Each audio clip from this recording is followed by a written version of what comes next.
ଜୟ ଜଗନ୍ନାଥ। ମୁଁ ରହେ ହାଇଦ୍ରାବାଦରେ। ଏବେ କିଛି ସନ୍ଧ୍ୟା ବେଳେ ଗୋଟେ ଅଜବ ଗୋଟେ ଟାଙ୍କି ଅଛି। ସେ ଟାଙ୍କିରେ କହୁଛନ୍ତି ଯେ ଏ ଟାଙ୍କିରେ ବହୁତ ବଡ଼ ଭୂତଟି।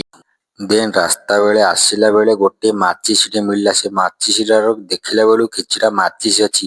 ଗୋଟେ ମାଚିସି ନଗେଇବାକୁ ଯାଇ ସବୁ ମାଚିସି ଜଳିଗଲା। ଏବେ କେମିତି ଏ ଅନ୍ଧାର ଟାଙ୍କି ଭିତରକୁ ଯିବା ପାଇଁ ଆମ ଟିକେ କାଠର ଜରୁରତ ଅଛି।